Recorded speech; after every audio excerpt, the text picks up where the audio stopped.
네, 다 함께 묵상 기도 드리심으로 하나님께 예배를 드리겠습니다. 기도하시겠습니다.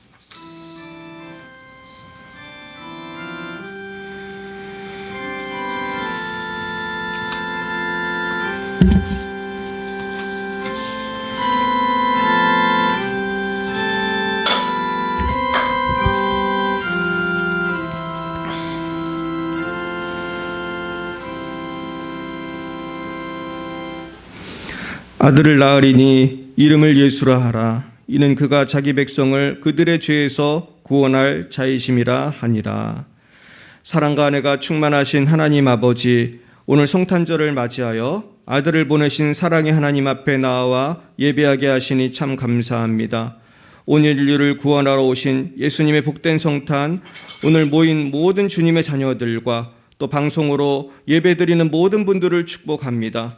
주님께서 함께 해주셔서 어디에 계시든지 주님의 성탄의 기쁨을 함께 나누며 주님의 영광을 찬양하게 하옵소서. 이 시간에도 주님의 십자가 보혈 의지하여 우리의 모든 죄를 고백합니다. 주님 십자가의 보혈로 우리를 씻어주시고 흰돈보다 더 정결하게 하여 주시옵시고 성령으로 충만케 하여 주시옵소서.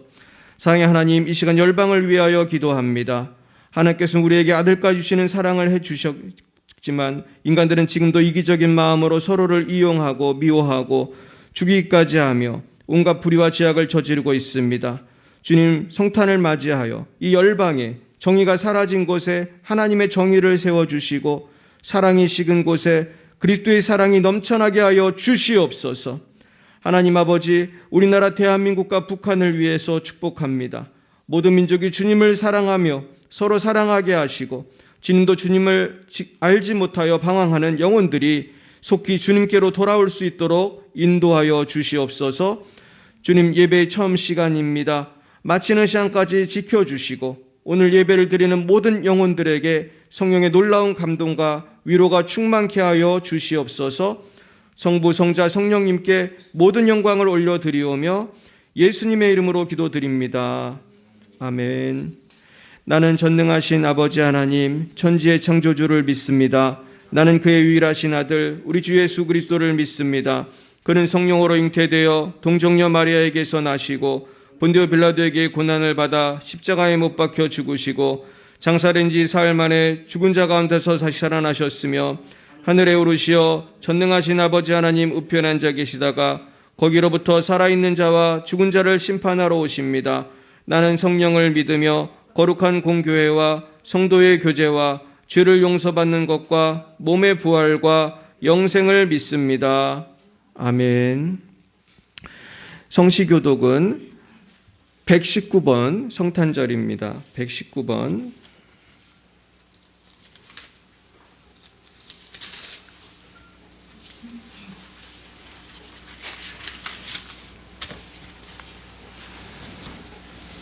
(119번) 성탄절입니다. 여호와의 영광이 나타나고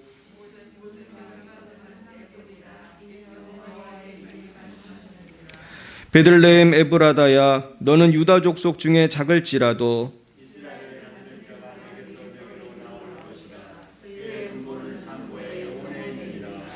이는 한 아기가 우리에게 낳고 한 아들을 우리에게 주신 바 되었는데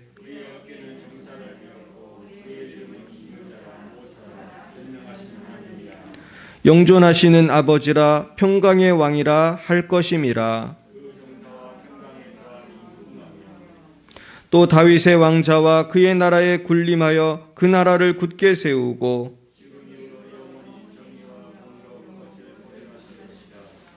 전사가 이르되 무서워하지 말라. 보라, 내가 온 백성에게 미칠 큰 기쁨의 좋은 소식을 너희에게 전하노라. 너희를 위하여 구주가 나셨으니 곧 그리스도 주시니라. 아멘. 우리 찬송가 109장으로 하나님께 영광 올려드리겠습니다. 109장입니다.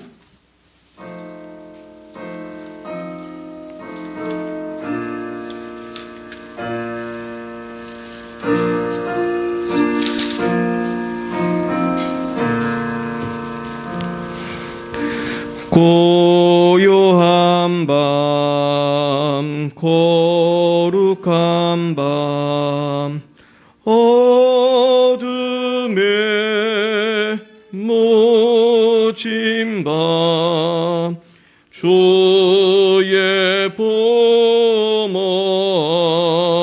얹어서 감사 기도 드릴 때 어기절도 잔다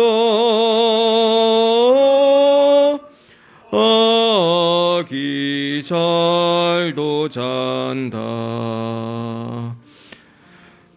고요한 밤 거룩한 밤 영광이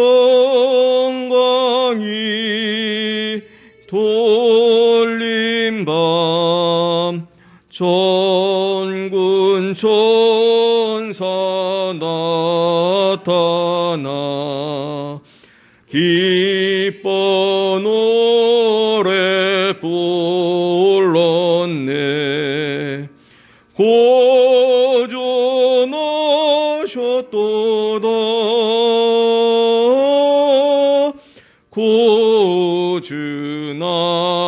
고전하셨도다 고요한 밤 거룩한 밤 동방의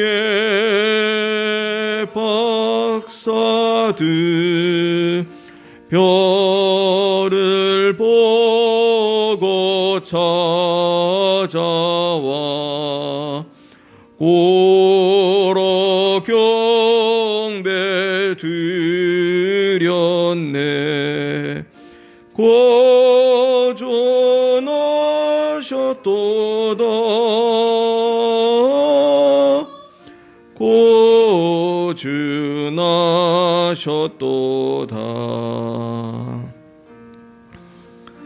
고요한 밤 거룩한 밤 주 예수 나신 밤 그의 얼굴 광채가 세상 빛이 되었네 고전하셨도다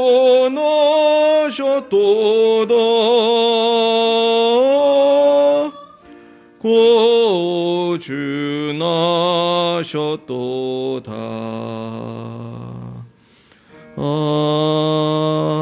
아멘. 오늘 하나님께서 우리에게 주신 말씀은 신약성경 마태복음 1장 21절입니다. 마태복음 1장 21절입니다. 우리 한 절만 같이 합독하시겠습니다. 우리 주보에도 나와 있습니다. 같이 읽겠습니다. 시작. 아들을 낳으리니 이름을 예수라 하라. 이는 그가 자기 백성을 그들의 죄에서 구원할 자이심이라 하니라. 아멘. 제가 한 번 더 읽습니다. 아들을 낳으리니 이름을 예수라 하라. 이는 그가 자기 백성을 그들의 죄에서 구원할 자이심이라 하니라. 아멘. 네, 우리 이 시간에는 하나님께 특송으로 영광 돌리는 시간입니다. 네, 다들 떨리실 테니까 제가 먼저 하겠습니다. 그리고 제가 하고 우리 기은이, 우리 정기연, 우리 어린이들이 하고 그다음에 김영 집사님이 피날레를 장식해 주신 걸로 그렇게 하겠습니다.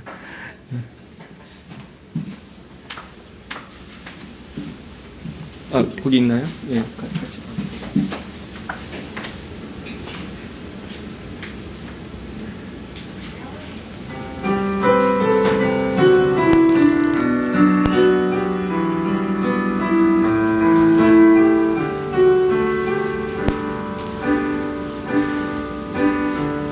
이 세상 가장 아름다운 순종의 눈물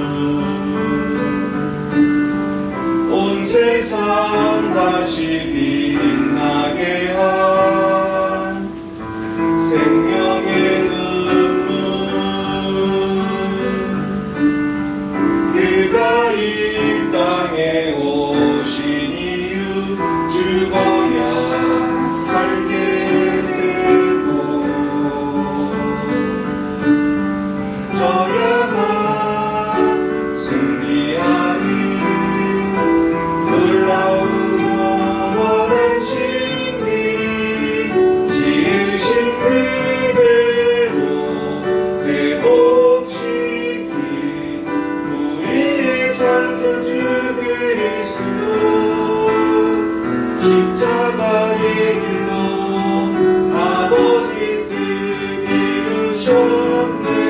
그가 이 땅에 오신 이유 이제 우리에게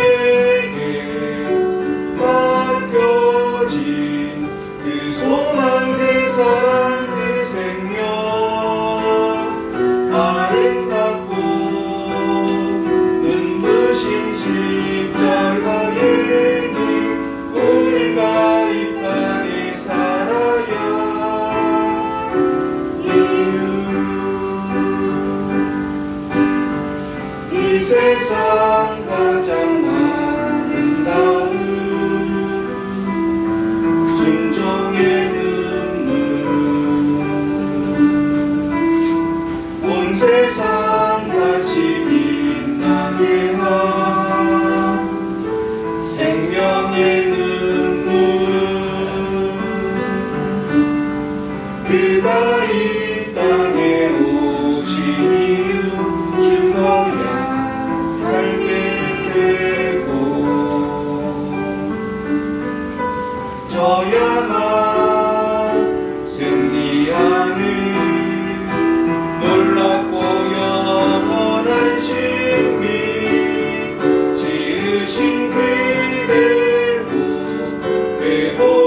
회복시킨 우리의 창조주 그리스도 십자가의 길로 아버지 뜻 이루셨네. 그가 이 땅에 오신 이유 이제 우리에게 맡겨진 그 소망 그 사랑 그 생명 아름답고 눈부신 십자가의 길 우리가 이 땅에 살아가 이유 이 세상 가장 아름다운 순종의 눈물 온 세상 다시 빛나게 한 생명의 눈물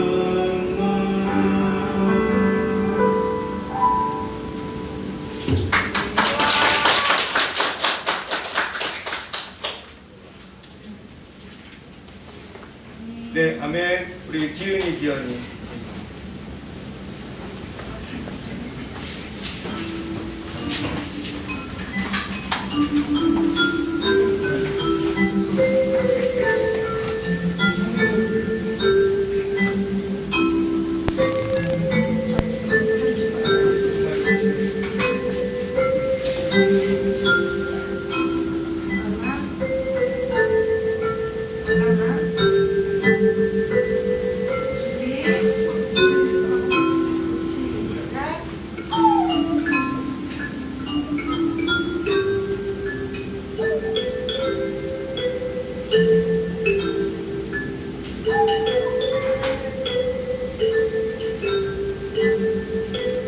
다시 할게요. 또 우석을 시작.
네, 정말 너무 감사합니다. 우리 다시 한번 모두를 위해서 박수 한번 하겠습니다. 네. 아유, 네, 우리 기은이도 너무 잘했고요. 우리 연습할 땐 더 잘했습니다. 그래서 정말로 너무나 감사하고 우리 집사님 찬양도 너무 우리 오늘 제 말씀 준비한 거랑 딱 맞는 것 같아요. 그래서 너무나 감사합니다.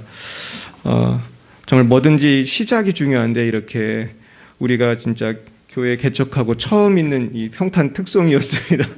그래서 이 처음이 중요한 거잖아요. 이게 너무나 감사한지 알 수 없습니다. 우리 잠시 잠깐 기도하고 말씀 증거하겠습니다. 하나님 너무나 감사합니다. 하나님께서 우리의 중심을 보시는 줄 믿습니다. 아버지 너무나 귀한 이 특송을 해주신 우리 어린이들과 우리 집사님 가정을 축복합니다. 하나님 만복을 더하여 주시옵소서. 아버지, 오늘도 주의 말씀을 듣겠습니다. 성탄의 기쁜 소식, 성탄의 기쁜 이 소망의 말씀을 우리가 모두 나눌 때 성령께서 주시는 놀라운 평강이 넘치며 하나님께 영광이 되게 하옵소서. 예수님 이름으로 기도드렸습니다. 아멘. 네, 우리 이번에는 한국말로 성탄을 축하드립니다. 같이 인사하겠습니다. 시작. 성탄을 축하드립니다. 네, 정말 너무나 감사합니다. 오늘 무슨 말씀을 증거할까 하다가 이 베들레헴에 대해서 말씀을 좀 시작을 하려고 합니다. 예수님이 베들레헴에 태어나신 것이 사실은 우연이 아니었습니다. 우리 미가서라고 하는 성경에 보면 미가서 5장 2절에 이런 말씀이 있어요. 베들레헴 에브라다야, 너는 유다 족속 중에 작을지라도 이스라엘을 다스릴 자가 내게로 나올 것이라. 그의 근본은 상고의 영혼에 있느니라. 그러니까 미가가 언제 사람이냐면요, 예수님이 오시기 800년 전 사람이에요. 800년, 700년 그때 사람인데 그때 벌써 베들레헴에 태어나실 것이다. 이걸 예언한 거예요. 그러니까 예수님의 이 탄생은 정말 놀랍습니다. 하나님께서 다 계획이 있는 거예요. 근데 사실은 우리가 몰라서 그렇지 우리들이 태어날 것도 주님은 다 예정하신 거예요. 할렐루야. 그래서 근데 특별히 예수님에 대해서는 이렇게 예언을 하고 예언이 성취되어야 이 후세 사람들이 믿게 되니까 이렇게 정확하게 예언을 해주셨습니다. 그뿐만 아니죠. 이사야는 또 예수님의 죽으심을 정확히 예언했어요. 그래서 시편 22편에 보시면 16절부터 18절에 개들이 나를 애워쌌으며 악한 무리가 이건 이사야가 아니고 다윗이 예언한 거죠. 개들이 나를 에워쌌으며 악한 무리가 나를 둘러 내 수족을 찔렀나이다. 내가 내 모든 뼈를 셀 수 있나이다. 그들이 나를 주목하여 보고 내 곁을 나누며 속옷을 제비 뽑나이다. 다윗도 이렇게 1000년 전 사람이지만 이렇게 정확히 예언을 했습니다. 그리고 이사야도 예수님의 죽으심을 이사야서에서 예언을 했습니다. 결국 우리가 오늘 나누고 싶은 말씀은 주님의 탄생은 역사적인 사실이었다는 거예요. 그리고 우연이 된 것이 아니고 예언의 성취였다는 것입니다. 그래서 오늘 읽은 그 마태복음 그 말씀 그 이후에 또 우리가 누가복음을 또 보면은 누가복음 한번 찾아볼까요? 누가복음 2장을 한번 찾아보겠습니다. 예수님의 탄생은 사실은 여러 성경에서 나와 있습니다. 우리 누가복음 2장을 한번 보시면 예수님의 탄생에 대해서 굉장히 자세하게 나와 있습니다. 그래서 누가복음은 예수님의 탄생을 굉장히 사건 중심으로 이렇게 영화를 만들 수 있게 정확히 나와 있습니다. 자, 찾으셨죠? 누가복음 2장 1절부터 7절까지 말씀을 같이 읽겠습니다. 시작. 그때에 가이사 아구스도가 영을 내려 천하로 다 호적하라 하였으니 이 호적은 구레뇨가 수리아 총독이 되었을 때에 처음 한 것이라. 모든 사람이 호적하러 각각 고향으로 돌아가매 요셉도 다윗의 집 족속이므로 갈릴리 나사렛 동네에서 유대를 향하여 베들레헴이라 하는 다윗의 동네로 그 약혼한 마리아와 함께 호적하러 올라가니 마리아가 이미 잉태하였더라. 거기 있을 그때에 해산할 날이 차서 첫 아들을 낳아 강보로 싸서 구유에 뉘었으니 이는 여관에 있을 곳이 없음이라. 아멘. 그러면서 예수님께서 이 가이사 아구스도라는 이 로마 황제 때에 이게 천하에 호적하라 이렇게 명령을 내리니까 그 호적하러 가다가 예수님이 태어나신 것이다. 정확한 시점을 얘기하고 있어요.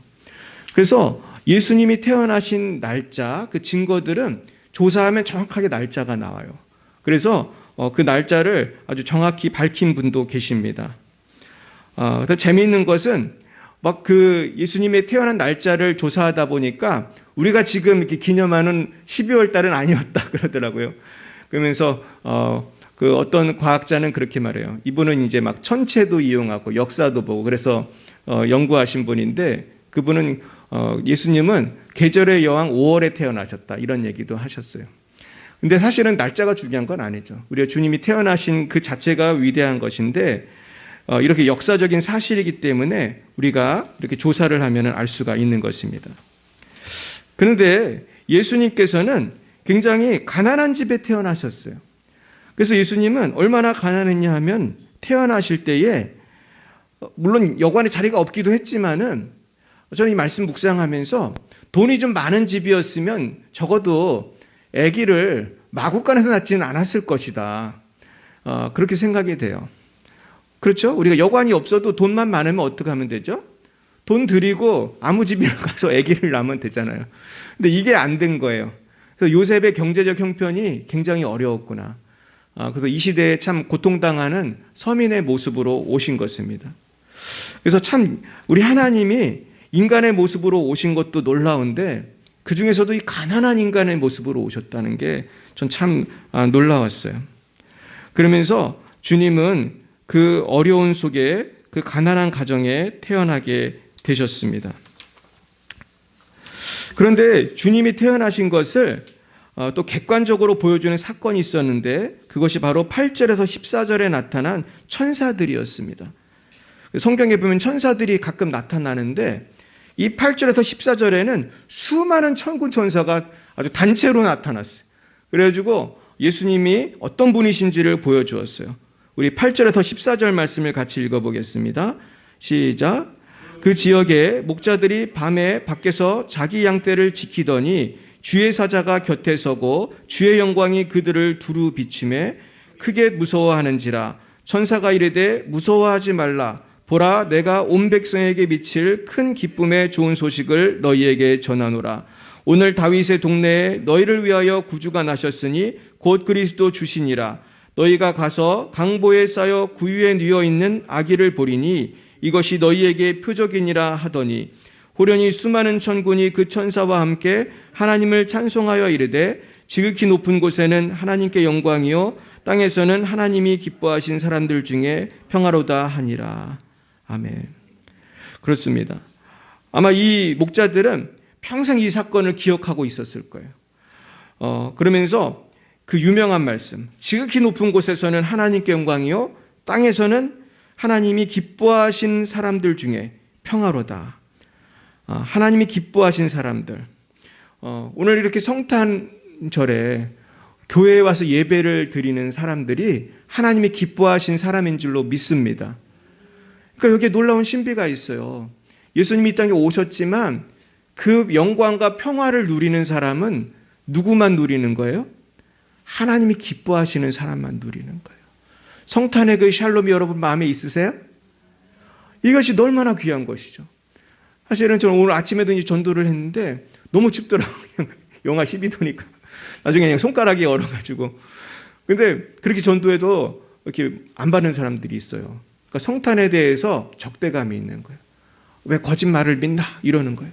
그러나 성탄은 객관적인 사실이고 역사적인 사실이고 수많은 사람들이 보았고 또 성탄이 사실한 걸 증명한 사람이 누구냐? 헤로당이에요. 헤로당. 헤로당이 몇 명을 죽였어요. 동네 애들을. 3살 이하로 다 죽였단 말이에요. 이거는 역사책에 기록되어 있는 거거든요. 성경에만 나오는 것이 아니고. 그러니까 헤로당이 나쁜 짓을 비록 했지만은 그것 때문에 메시아가 오셨다는 게 분명한 사실이라는 것을 우리가 다 믿을 수밖에 없는 거예요. 그래서 예수님은 분명히 오셨고 그리고 수많은 천사들을 보았어요. 이 목자들께서 보았어요. 그래서 저는 참 하나님이 하시는 일이 너무 신기하다. 해필이면 왜 목자들한테 이렇게 천사들을 보내서 만나주셨을까? 그러면서 하나님의 관심은 이 부자들이라든지 정치가들이 아니구나.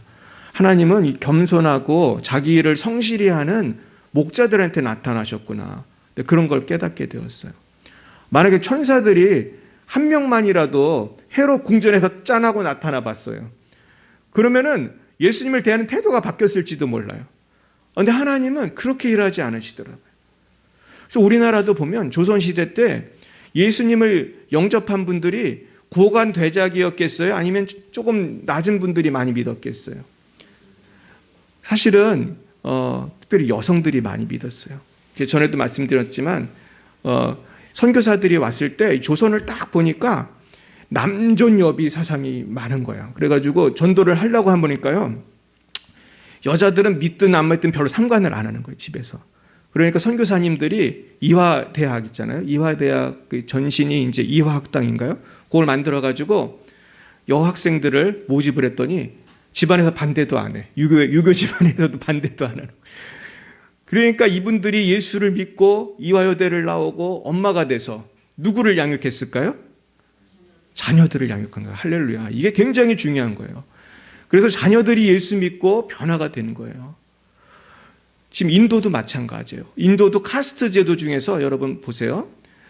이 제일 높은 계급이 예수 잘 믿겠어요? 천민들이 잘 믿겠어요? 천민들이 잘 믿어요. 인도의 30%가 천민이래요. 지금도. 거긴 지금도. 근데 천민 중에 복음이 많이 들어가가지고, 왜냐면 천민에게도 예수 믿는 우리 다 공평하다. 우리 그런 거 없다. 예수 안에 다 공평하다. 이 복음이잖아요.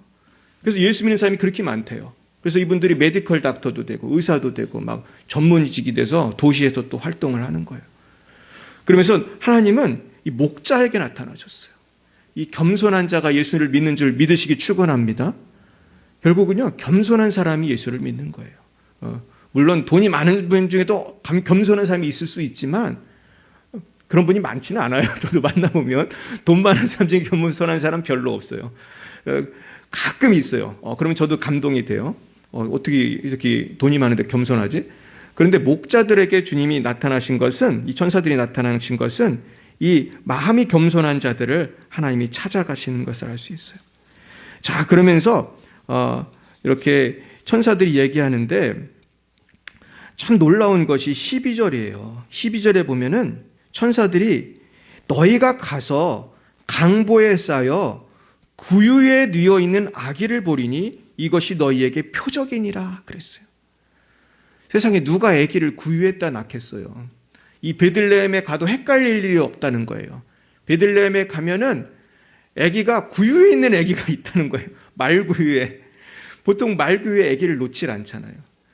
그러니까 이런 가장 불쌍하게 태어난 아기가 있다. 이 아기가 왕이시라는 거예요. 이 아기가 왕이시다. 그래서 저는 여기에 대해서 어떤 목사님 설교한 걸 들어보니까 이게 많은 상징이 있다는 거예요. 그 목사님 그렇게 얘기하더라고요. 아기가, 예수님이 말구유에 태어나셨다는 것부터가 벌써 주님의 뭐의 시작이에요? 고난의 시작. 할렐루야. 십자가 고난을 예표하는 고난의 시작이에요. 예수님은 태어날 때부터 고생하면서 가난한 집에, 그것도 말구유에 태어나셨다는 거예요. 그러므로 우리는 우리의 고난에 대해서 너무나 낙심할 필요가 없습니다.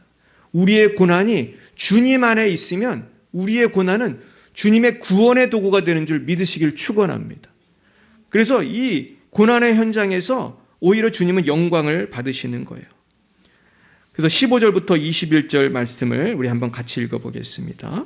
시작. 천사들이 떠나 하늘로 올라가니 목자가 서로 말하되 이제 베들레헴으로 가서 주께서 우리에게 알리신 바 이 이루어진 일을 보자 하고 빨리 가서 마리아와 요셉과 그 위에 누인 아기를 찾아서 보고 천사가 자기들에게 이 아기에 대하여 말한 것을 전하니 듣는 자가 다 그 목자들이 그들에게 말한 것들을 놀랍게 여기되 마리아는 이 모든 말을 마음에 새기어 생각하니라.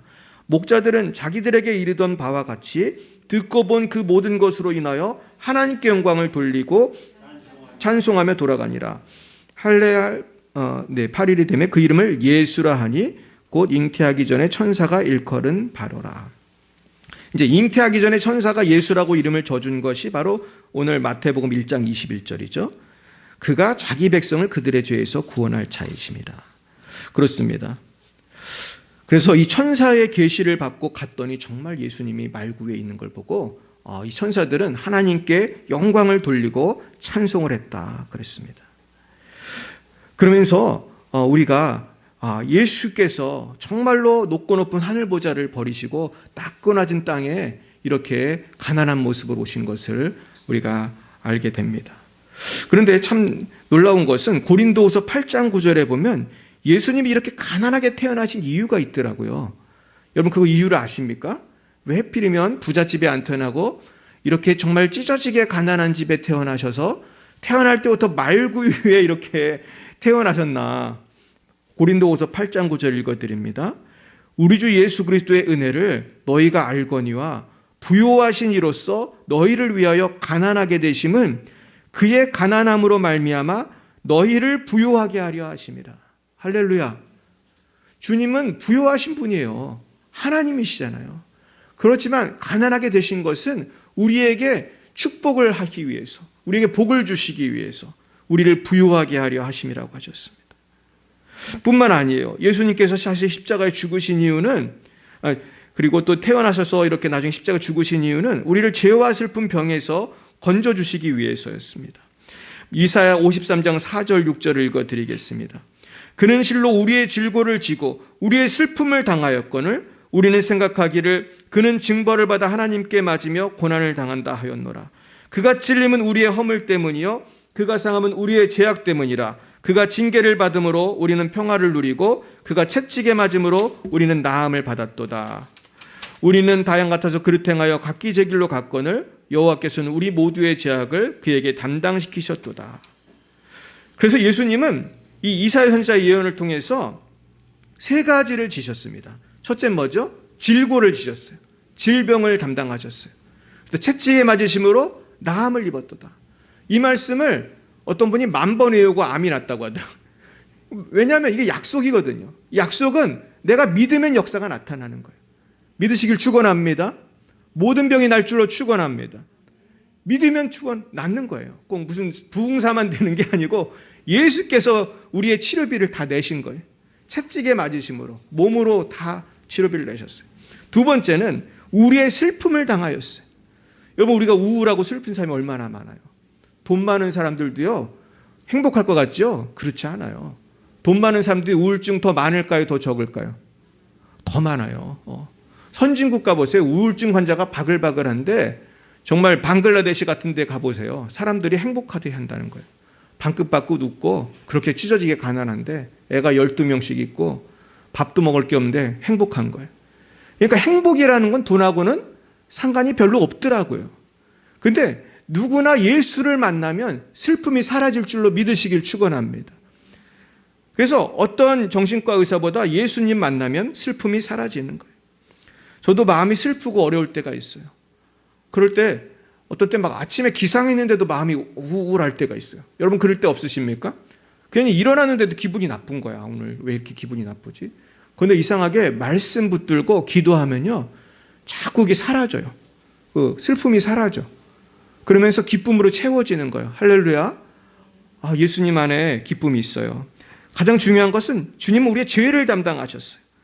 그래서 그가 상함은 우리의 죄악 때문이라. 그가 찔림은 우리의 허물 때문이요 그가 상함은 우리의 죄악 때문입니다. 그래서 예수님의 이 보혈은 정말로 놀라운 것이죠. 그래서 오늘 우리가 왜 보혈을 오늘 성탄절에 묵상하냐 하면 예수님은 저와 여러분의 죄를 담당하러 이 땅에 오셨기 때문이에요. 그래서 예수님이 왜 태어나셨나? 성탄절에 왜 오셨나? 한 가지 이유만 대보라. 누가 물어본다면 뭘 지러 오신 거예요? 죄를 지러. 십자가 지고 우리의 죄를 지러 오신 거예요. 근데 제가 그 영상감을 찾다가 굉장히 놀라운 영상을 하나 찾았어요. 그래서 오늘 이 영상을 같이 나누려고 하는데 이 론 와이어트라는 그런 고고학자, 이분이 99년에 돌아가셨습니다. 그래서 지금은 이제 천국에 가셨을 텐데 이분은 아마추어 고고학자예요. 근데 이분이 굉장히 성령 충만한 분이에요. 그래서 이분은 평상시에는 간호사로 일을 하셨대요. 그래가지고 심지어 어떤 아이가 심장이 멈췄나 그랬는데 기도하니까 살려주신 그런 기적도 체험하시고 되게 성령 충만한 분이에요. 자, 근데 이분이 뭐를 발견했는지 한번 보여주시겠습니다. 한번 보겠습니다.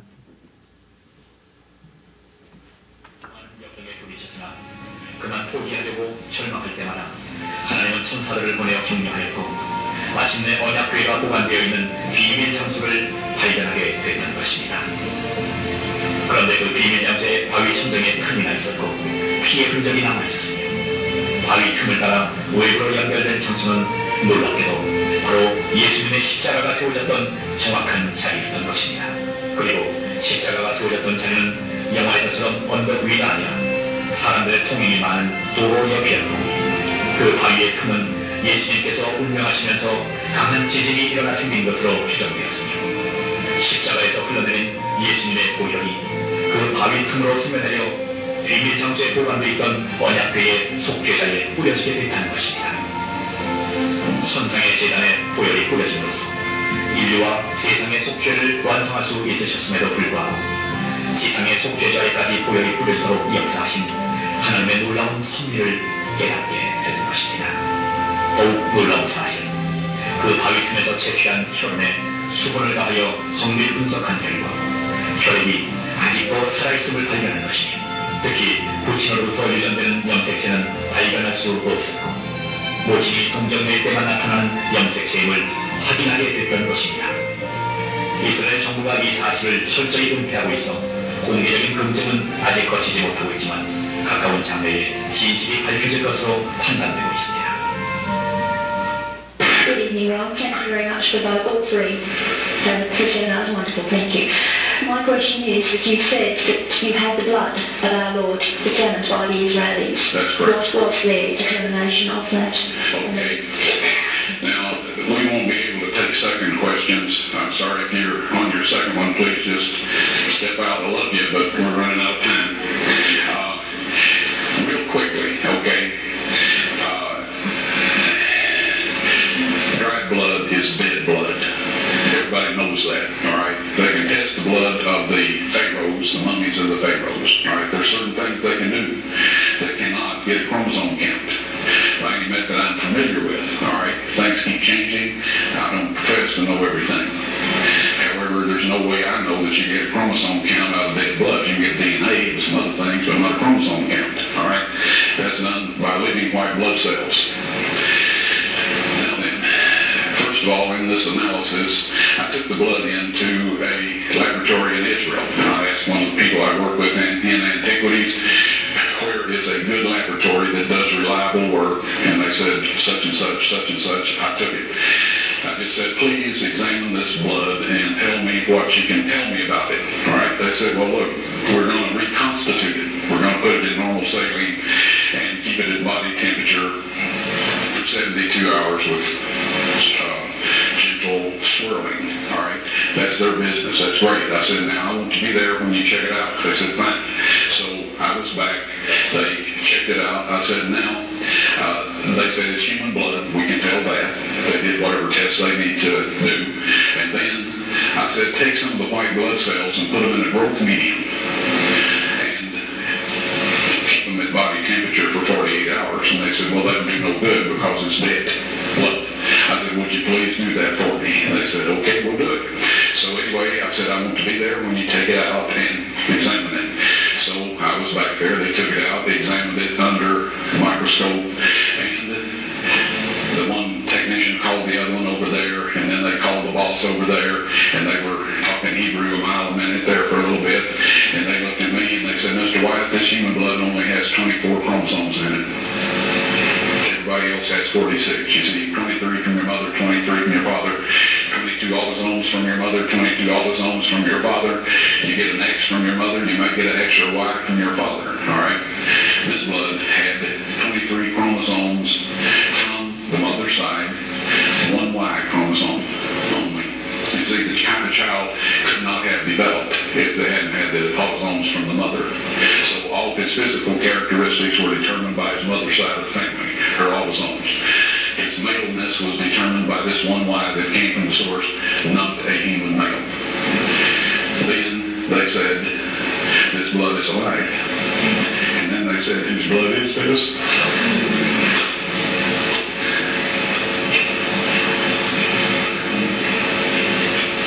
I said, it's the blood of your Messiah.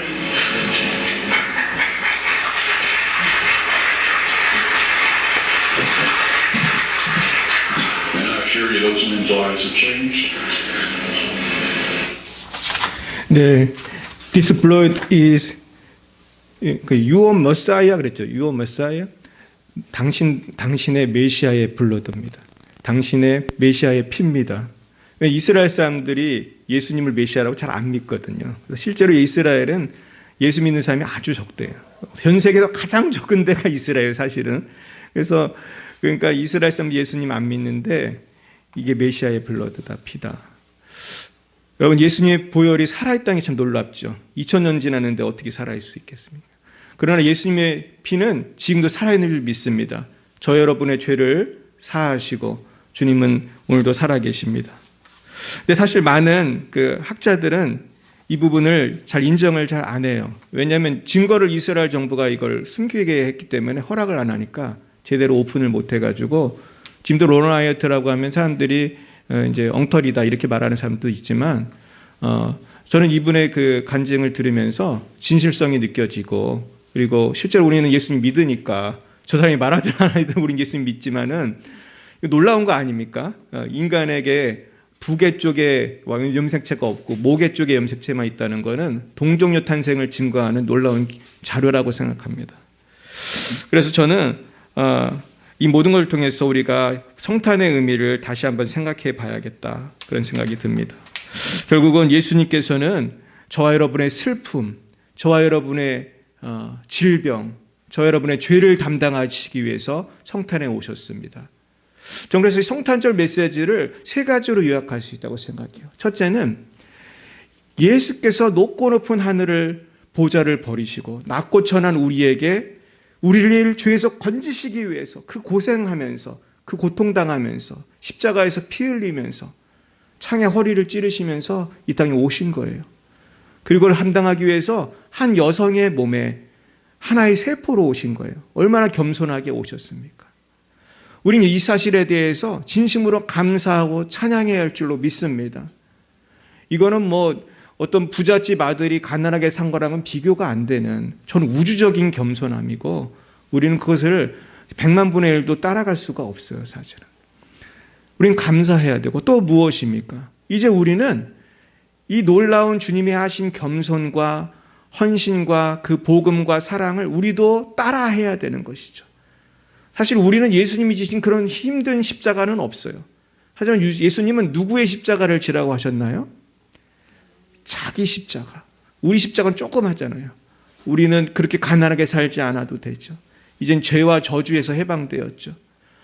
우리는 이 대한민국 얼마나 전 세계에서 제일 잘 사는 나라 중에 하나인 이 대한민국에서 편안하게 살고 따뜻하게 예배드리고 그럼에도 불구하고 우리 돌이켜보면 내가 정말 예수님의 겸손을 닮았나 생각해보면요 너무 부끄러워요. 난 너무 교만하게 살았거든요. 정말 내 예수님의 헌신을 닮았나 생각해보면 난 하나도 손해보기 싫었거든요. 여러분 어떻습니까?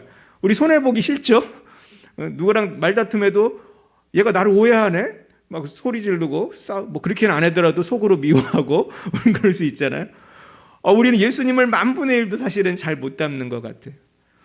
예수님은 막 피 흘려 죽기까지 헌신을 했지만 우리는 사실 전도지 하나 주는 것도 그냥 저 사람이 욕을 하면 어떡하나 이거 줬다가 욕 먹으면 어떡하나 그럴 때가 사실 없지 않아 있습니다.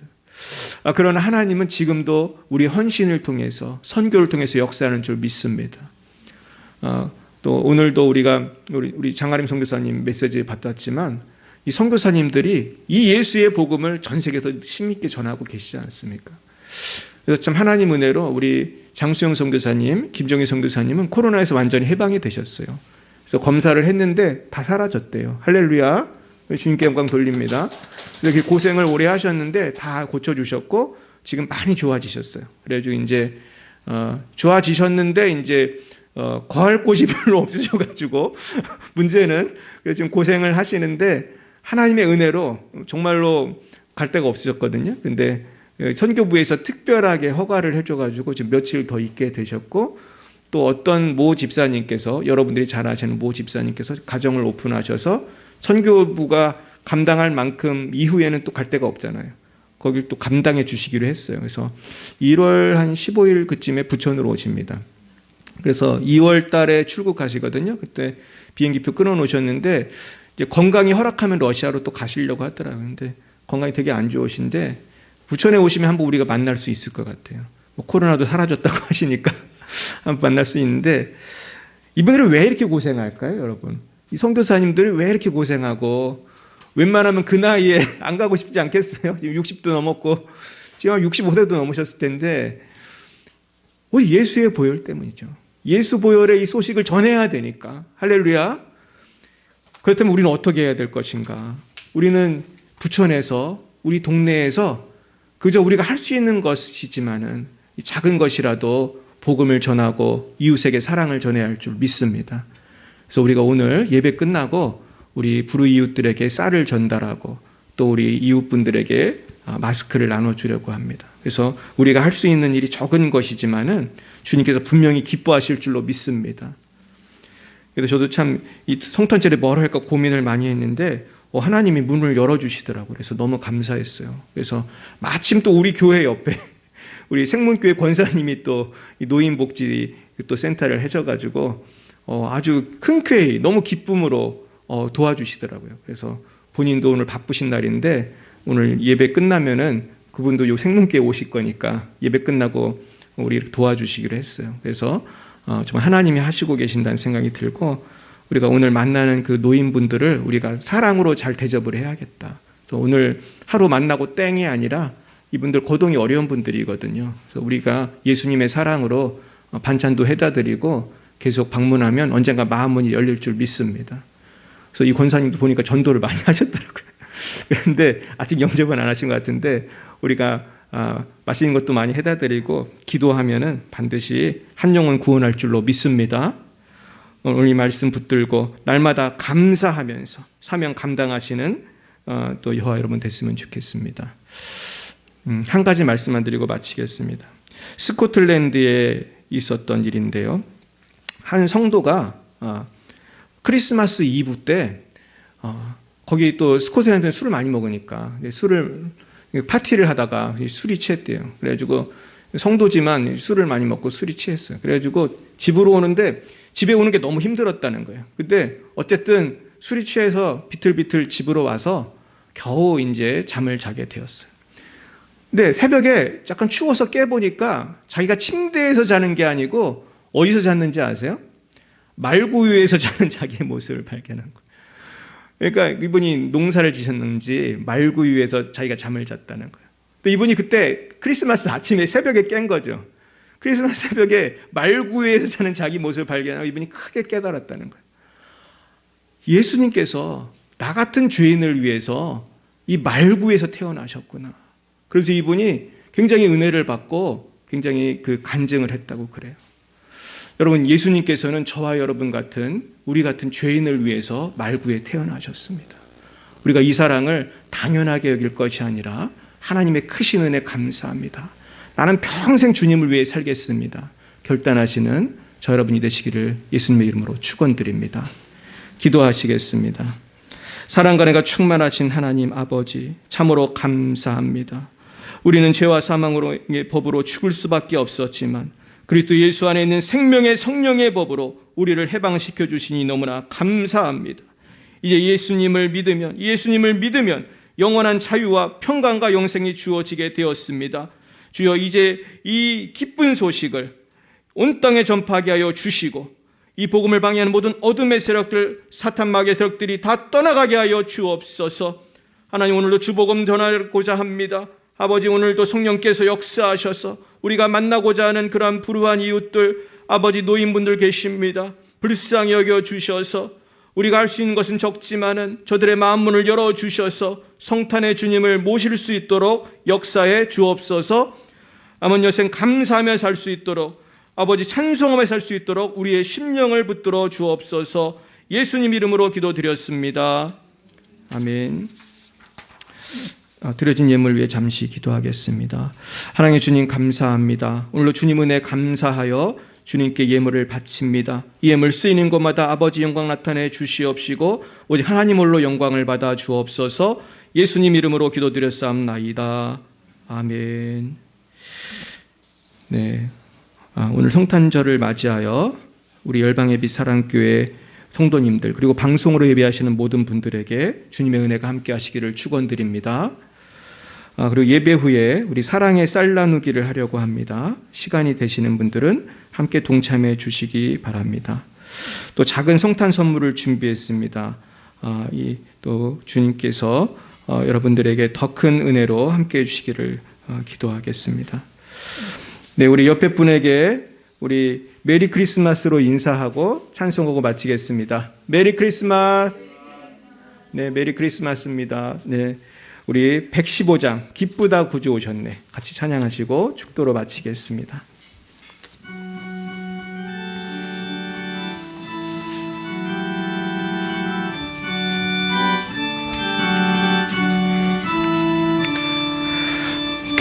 빛보다 구주 오셨네.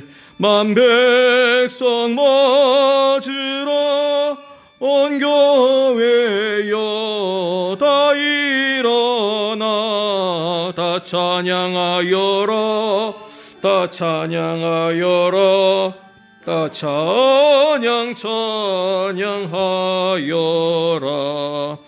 구세주 탄생했으니 다 찬양하여라.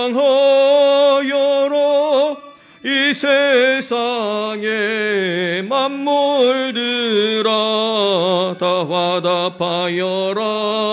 다 화답하여라. 다 화답하여라. 온 세상 죄를 사하려 주 예수 오셨네. 죄와 슬픔 몰아내고 다 구원하시네. 다 구원하시네. 다 구원하시네.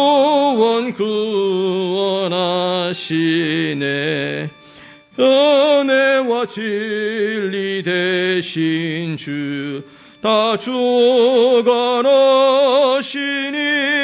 만국 백성 구주 앞에 다 경배하여라.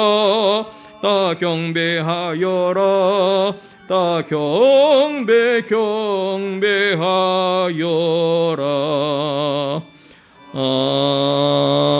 아멘. 지금은 살아계신 주 예수 그리스도의 구속의 은혜와 하나님 아버지의 놀라우신 사랑하심과 성령의 교통하심이 날마다 구주의 복된 소식을 증거하기로 다짐하는 사랑하는 죄 백성들 머리 위에와 이 나라의 민족과 열방 위에 이제와 영원 몽토록 함께 하옵시기를 간절히 축원하옵나이다.